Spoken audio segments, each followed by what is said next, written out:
It's another menopausal morning with your host Diana Johnson, bringing you the 16th video in our series on the happiness of midlife. Our topic for today is, I know shit,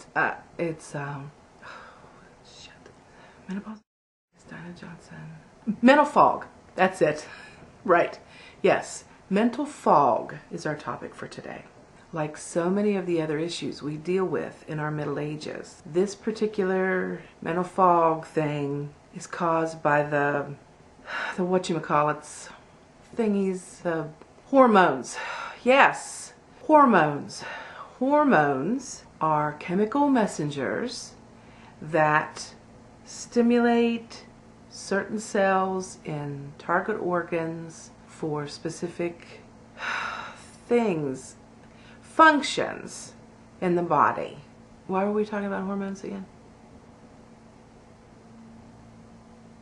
Menopause, mental fog. Okay, hormones can cause changes in concentration, creating the mental fog, and you know, it's our focus and our attention and our focusing and the remembering.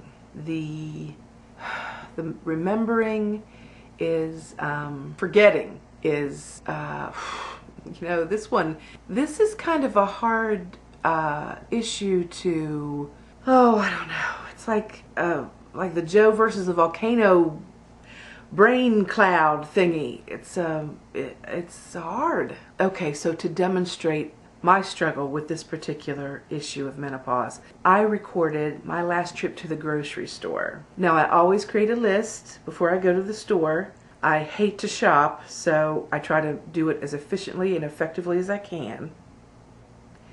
Where was I? Store. Oh, store. So here's my list. Apples, bananas, spaghetti squash, red potatoes, salad greens, cherry tomatoes, breakfast bars, popcorn, ground beef, chicken, frozen mixed vegetables, chicken nuggets, eggs, cheese, bread, and Bud Light Lime. Okay, so here is how I traversed the store. I entered here in the fresh produce, where the first 6 items on my list were all within spitting distance from each other. I got apples here, crossed over to the salad greens here, and then exited produce. I got the popcorn. Then I went straight to the butcher shop section. Then I passed the sample lady between the coolers and sampled a new smoked sausage in the barbecue sauce. It was really tasty. Went back to the ground beef, and then I got my chicken. And because I got the chicken, I remembered the chicken nuggets.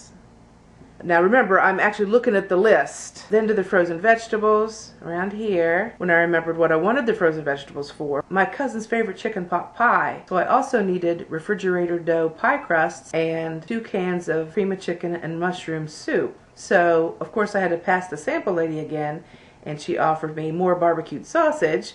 I accepted. I felt bad for her because nobody wanted her sausage. Then I went back to the deli for a rotisserie chicken. Then I went back to the produce to get my bananas and squash. Then all the way back to dairy for eggs. Again, passing the sausage lady, and yes, I took another sample. Then up to the deli for my cheese. Down to the bread aisle.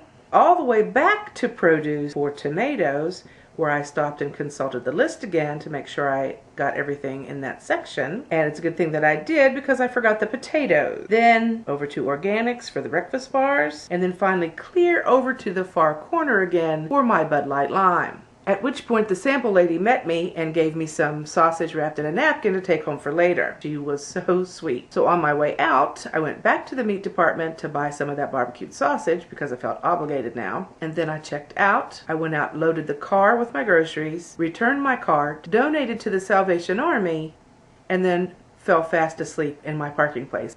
I was exhausted.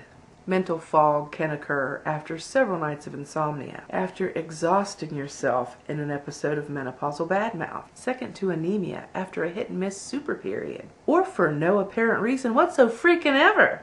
So if you've ever driven home from work or play sober as a judge and can't remember a single thing about the trip, face it, sister, you've got the mental fog. Again, as with so many damnable issues with menopausal women, there's no effing treatment for this particular malady. But the best advice I can give as a fellow sufferer is to stay indoors and refrain from signing any important documents until the mental fog lifts and you can actually remember your middle name again. As always, I hope this video has been useful to you in your struggle with menopause. And I hope you can remember to have compassion in your hearts and peace in your minds. And until next week, peace, love, and menopause.